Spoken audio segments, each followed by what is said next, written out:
Welcome to my YouTube channel Kartik exam home. मैं हूँ आपका साथी कार्तिकेय।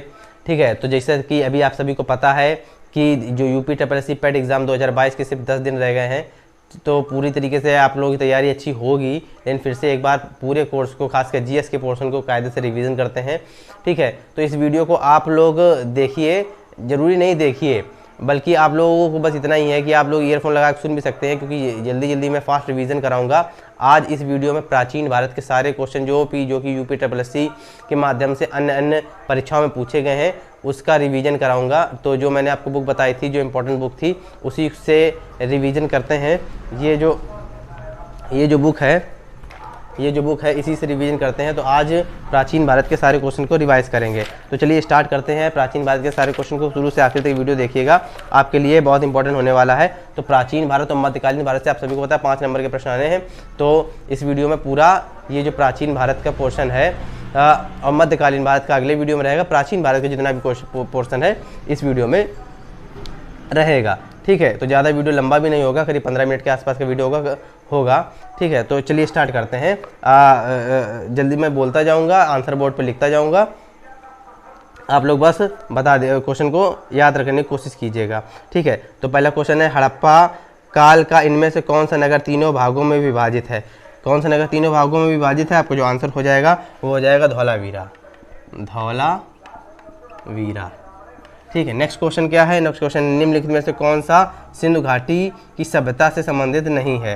तो आपके जो ऑप्शन है कालीबंगन, रोपड़, पाटलिपुत्र और लोथल। तो आपको जो आंसर हो जाएगा वो हो जाएगा पाटलिपुत्र। पाटलिपुत्र जो है, पाटलिपुत्र, ये आपका जो है ये सिंधु घाटी की सभ्यता से संबंधित स्थल नहीं है। तीसरा है आपका मोहनजोदाड़ो शब्द का अर्थ क्या है? मोहनजोदाड़ो शब्द का अर्थ क्या है? वह जो आपका जो आंसर हो जाएगा वो हो जाएगा mount of the dead. Mount of the dead, ये है आपका मोहनजोदाड़ो शब्द का अर्थ। ठीक है, सिंधु घाटी सभ्यता के बारे में इनमें से कौन सा कथन सत्य है? तो ठीक है, इसमें कई कथन दिए गए हैं। मैं आपको कथन जो आंसर दिए गए मैं वही बोल दे रहा हूँ। वो जो आपका आंसर है वो है सिंधु के लोग जो हैं कपास का उत्पादन करने वाले पहले थे। ठीक है, आपके लिए इम्पोर्टेंट है। इस तरीके से क्वेश्चन दे सकता है, लेकिन ये भी दे सकते हैं आपको। ये जानकारी आपको इस क्वेश्चन से मिलती है कि सिंधु घाटी के जो लोग हैं वो कपास का उत्पादन करने वाले पहले लोग थे। सबसे पहले उन्होंने, सिंधु घाटी के लोगों ने कपास का उत्पादन करना शुरू किया था। नेक्स्ट क्वेश्चन है, हड़प्पा सभ्यता के एक हिस्से लोथल की खुदाई की खोज किसने की थी? लोथल खुदाई खोज की थी SR राव ने। SR राव ने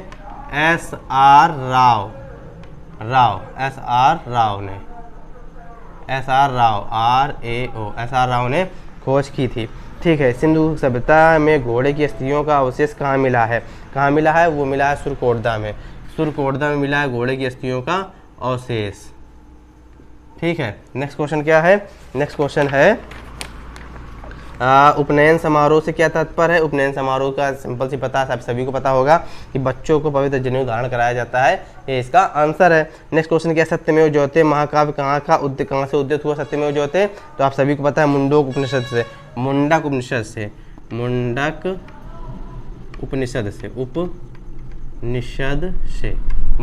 से संबंधित है सत्यमेव जयते। नेक्स्ट क्वेश्चन है, वेदों के गद्य प्रकरण क्या कहलाते हैं? वेदों के गद्य प्रकरण जो है वह ब्राह्मण कहलाते हैं।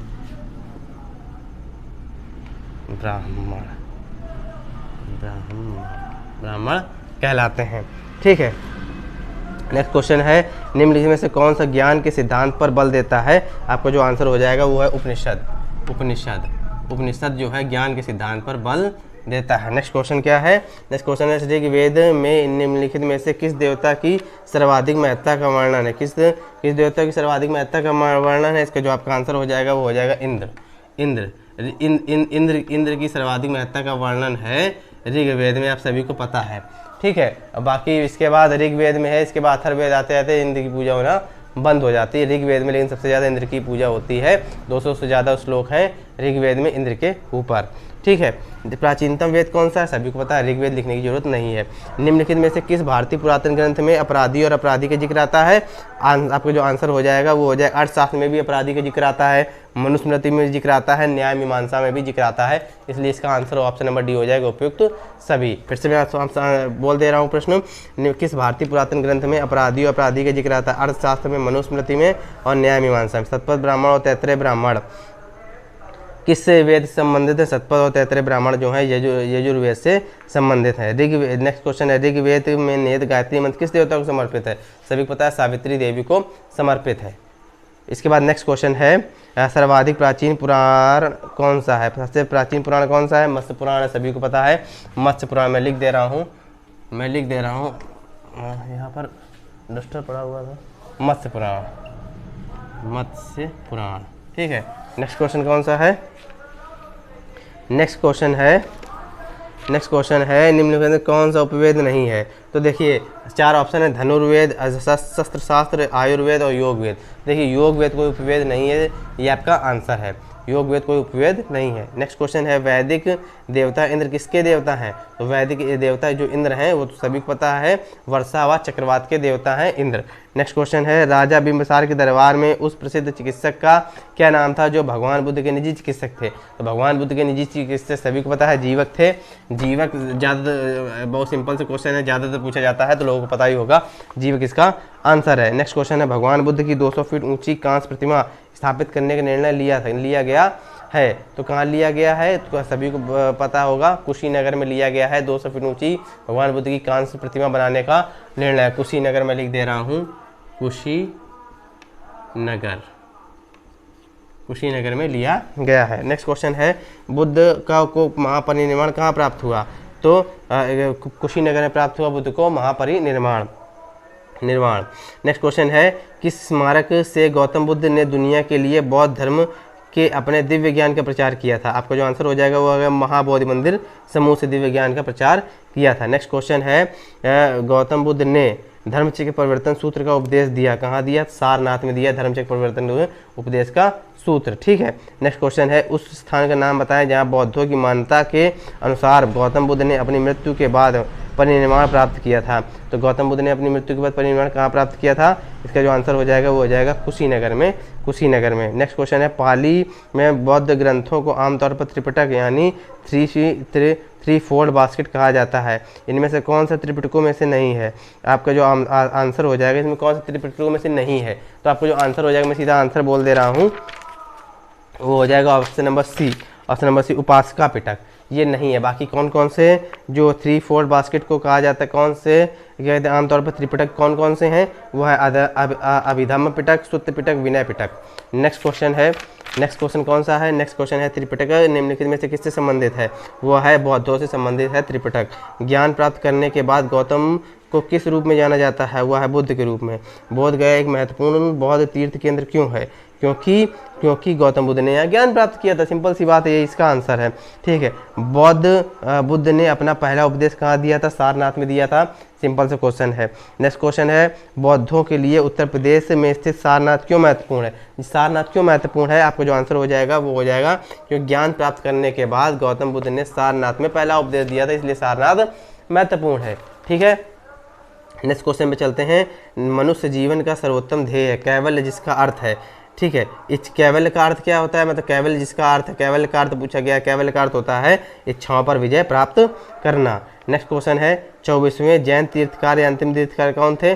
बहुत इंपॉर्टेंट क्वेश्चन है। 24वें जैन तीर्थकार थे महावीर स्वामी, जी हाँ, मैं साफ साफ लिख दे रहा हूँ, महावीर, ये 24वें जैन तीर्थकार थे। अच्छा, पहले जैन तीर्थकार पूछे तो कौन थे? तो जो पहले जैन तीर्थकार थे वो थे ऋषभदेव, जी हाँ, ऋषभदेव,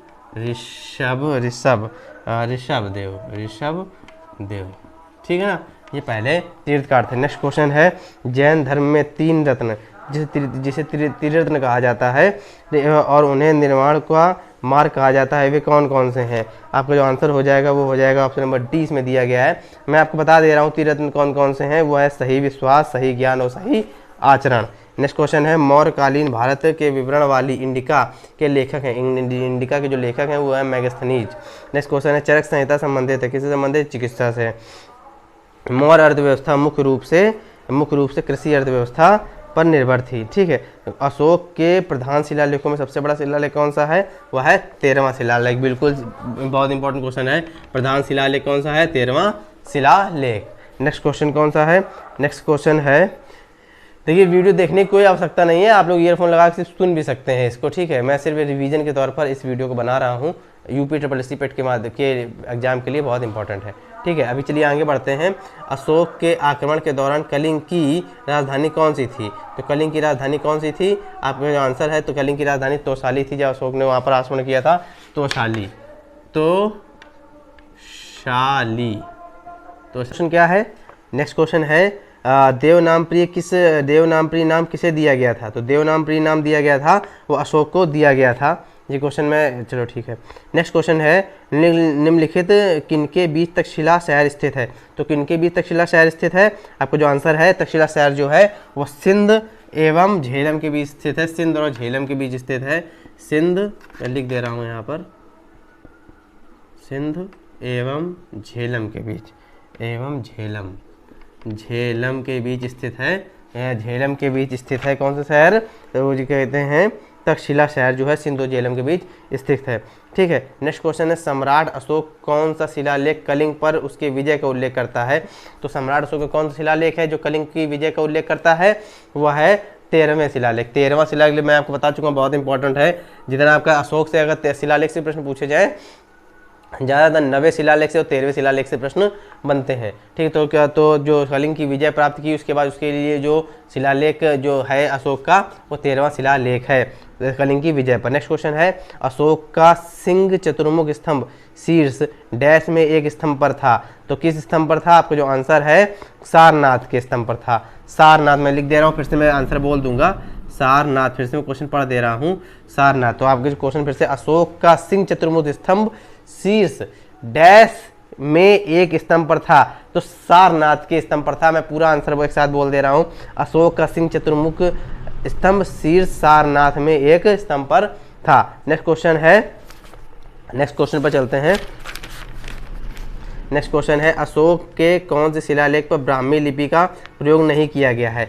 तो आपका जो आंसर है वो है सहबाजगढ़ी। सहबाजगढ़ी पर ब्राह्मी लिपि का उल्लेख नहीं है। ब्राह्मी लिपि का जो उल्लेख नहीं है सहबाजगढ़ी पर, बाकी सब में ब्राह्मी लिपि का उल्लेख किया गया है। जैसे सारनाथ हो गया, धौली हो गया, इन सब में ब्राह्मी लिपि का उल्लेख है। लेकिन साहब जो कहते हैं सहबाजगढ़ी में, उसमें ब्राह्मी लिपि का क्या कहते हैं, ब्राह्मी लिपि का जो है उपयोग नहीं किया गया है। नेक्स्ट क्वेश्चन है निम्नलिखित में से मौर्य कला का सर्वोत्तम प्रतिमान कौन सा है? आपका जो आंसर हो जाएगा स्तंभ। मौर्य कला का सबसे जो सर्वोत्तम प्रतिमान है वो स्तंभ है। मतलब मौर्य काल के लोग एक स्तंभ बनाना, मतलब कोई भी काम करते थे तो उसको पहचान के रूप में याद करने के लिए एक स्तंभ का निर्माण करते थे। तो यही है इसका आंसर। नेक्स्ट क्वेश्चन निम्नलिखित में से कौन सा अशोक के साम्राज्याधीन नहीं था? तो अशोक के साम्राज्याधीन कश्मीर भी था, गुर्जर भी था, कर्नाटक, तीनों ऑप्शन थे। लेकिन जो कामरूप है वो अशोक के साम्राज्याधीन नहीं था। नेक्स्ट क्वेश्चन है वृहद सांची स्फूत किस काल से संबंधित है? तो सांची स्फूत जो है वो मौर्य काल से संबंधित है, सभी को पता होना चाहिए। योग दर्शन के प्रवर्तक कौन है? तो आपको सभी को पता होगा। और योग दर्शन के प्रवर्तक जो है वो महर्षि पतंजलि हैं। नेक्स्ट क्वेश्चन है प्राचीन भारत में महान व्याकरणविद पतंजलि किसके समकालीन थे? तो पतंजलि जो थे वो पुष्यमित्र शुंग के समकालीन थे। बिल्कुल, ये बहुत बड़े योग ऋषि थे पतंजलि, और ये पुष्यमित्र शुंग के समकालीन थे। उनके राज में ये इनका जीवन था। नेक्स्ट क्वेश्चन है नेक्स्ट क्वेश्चन क्या है? नेक्स्ट क्वेश्चन है कनिष्क प्रथम के शासनकाल के दौरान कौन सा प्रसिद्ध आयुर्वेद विद्वान रहता था? तो कनिष्क के शासनकाल में कौन सा आयुर्वेद का विद्वान था? या पिछले साल भी आया था क्वेश्चन यूपी ट्रिपल एससी पेट एग्जाम में। चरक इसका आंसर है। चरक चिकित्सा से कौन संबंधित है, ये इस तरीके का क्वेश्चन था, तो उसका आंसर था चरक। ठीक है, नेक्स्ट, तो ये कनिष्क के समकालीन थे। नेक्स्ट क्वेश्चन कुषाण मूलतः कहाँ के निवासी थे? तो कुषाण मूलतः कहाँ के निवासी थे? जो आपका आंसर हो जाएगा वो हो जाएगा मध्य एशिया के। नेक्स्ट क्वेश्चन है भारतीय इतिहास में धन्वंतरी कौन थे? धन्वंतरी जो थे वो चंद्रगुप्त विक्रमादित्य की सभा को सुशोभित करने वाले प्रसिद्ध चिकित्सक थे धन्वंतरी। नेक्स्ट क्वेश्चन है विक्रम संवत प्रारंभ हुआ? तो कब प्रारंभ हुआ विक्रम संवत? 57 ईस्वी पूर्व प्रारंभ हुआ था विक्रम संवत। नेक्स्ट क्वेश्चन है खगोल विधि वाराहमीर और कवि कालिदास किसके दरबार का हिस्सा थे? तो आपको जो आंसर हो जाएगा वो विक्रमादित्य के दरबार का हिस्सा थे। वाराहमीर, कालिदास वगैरह ये विक्रमादित्य के दरबार का हिस्सा थे। ठीक है, नेक्स्ट क्वेश्चन है वह स्थल जहाँ हर्षवर्धन ने बौद्ध महासम्मेलन का आयोजन किया था, इसका जो आंसर हो जाएगा, कहाँ पर हर्षवर्धन ने बौद्ध महासम्मेलन का आयोजन किया था, इसका जो आंसर हो जाएगा वो हो जाएगा प्रयाग में आयोजन किया था। नेक्स्ट क्वेश्चन है कन्नौज से पूर्व हर्षवर्धन कहाँ का शासक था, तो कहाँ का शासक था कन्नौज से पूर्व, थानेश्वर का शासक था। नेक्स्ट क्वेश्चन है गुप्त काल की प्रसिद्ध महिला शासक कौन थी, तो आप सभी को पता है क्या कहते हैं ये प्रभावती थी, क्या कहते हैं गुप्त काल की प्रसिद्ध महिला शासक। नेक्स्ट क्वेश्चन है प्रभावती गुप्त इनका नाम था। नेक्स्ट क्वेश्चन है 12वीं शताब्दी के प्रारंभ में दिल्ली पर किसका शासन था, 12वीं शताब्दी के प्रारंभ में, तो आपका आंसर हो जाएगा तोमर वंश का शासन था 12वीं शताब्दी के प्रारंभ में। जयचंद के विश्वासघात के कारण पृथ्वीराज चौहान की पराजय हुई, कालांतर में जयचंद कहाँ और कब मारा गया, तो जयचंद कहाँ मारा गया आप सभी को पता होगा, आपको आंसर हो जाएगा वो हो जाएगा चंदावर में मारा गया था 1194 में। नेक्स्ट क्वेश्चन है निम्नलिखित में से कौन से वंश ने भारत के दक्षिण भाग पर शासन नहीं किया था, तो कौन से वंश ने नहीं किया था भारत के दक्षिण भाग पर शासन, आपको जो आंसर हो जाएगा राजपूतों ने नहीं किया था, बाकी चेर ने भी किया था, पांड्या ने भी किया था, चोल ने भी किया था भारत के दक्षिण भाग पर शासन, लेकिन राजपूतों ने नहीं किया था। नेक्स्ट क्वेश्चन है पाल साम्राज्य भारत के किस हिस्से से संबंधित है, तो किस हिस्से से संबंधित है वो आपका आंसर हो जाएगा पूर्वी हिस्से से संबंधित है पाल साम्राज्य। नेक्स्ट क्वेश्चन है पाल वंश का पहला शासक कौन था, पाल वंश का पहला शासक था गोपाल। नेक्स्ट क्वेश्चन ये गोपाल पाल वंश का पहला शासक था। नेक्स्ट क्वेश्चन है सिंचाई के लिए 16 मील लंबी चोल झील का निर्माण इनमें से किस चोल शासक ने करवाया था, तो सिंचाई के लिए जो चोल झील का निर्माण करवाया था राजेंद्र प्रथम ने। दो और क्वेश्चन बचे हैं, ठीक है। कौन सा साहित्य संगम साहित्य के रूप में प्रसिद्ध है, आपका जो आंसर हो जाएगा तमिल साहित्य के रूप में प्रसिद्ध है, साहित्य संगम जो है तमिल साहित्य के रूप में प्रसिद्ध है। नेक्स्ट क्वेश्चन है जो क्या कहते हैं लास्ट क्वेश्चन है इसका, अभियान शकुंतलम किताब के लेखक कौन है, आप सभी को पता होगा अभियान शकुंतलम जो किताब के लेखक हैं उनका जो आंसर हो जाएगा वो हो जाएगा कालिदास। और अभियान शकुंतलम जो है एक नाटक है, कई जगह इसको लोग दूसरी नाटक की जगह दूसरा कुछ लगा देते हैं, जिस तरीके से कुछ उपन्यास वगैरह लगा देते हैं ऑप्शन में, अभियान शकुंतलम कोई उपन्यास नहीं है, यह एक नाटक है। तो ठीक है, ये आप प्राचीन भारत के क्वेश्चन थे। अब अगले वीडियो में मध्यकालीन भारत के क्वेश्चन अपलोड होंगे, सभी के सभी यूपीएससी पेट में आए हुए हैं, यूपीएससी एग्जाम में आए हुए हैं किसी न किसी परीक्षा में, और बहुत से क्वेश्चन इसमें ऐसे भी थे जो पिछले साल यूपीएससी पेट परीक्षा में भी आए थे। ठीक है, तो इसी तरीके से अगले 10 दिनों में सारा जीएस का पोर्शन रिवीजन किया जाएगा। तो आज का वीडियो आपको कैसा लगा है तो कमेंट सेक्शन में जरूर बताइएगा। अगर आज का वीडियो आपको अच्छा लगा हो तो वीडियो को लाइक करिएगा, शेयर भी करिएगा, और अभी तक अपने चैनल सब्सक्राइब नहीं किया है तो उसको जरूर कर दीजिए, सब्सक्राइब भी उस चैनल को कर दीजिएगा।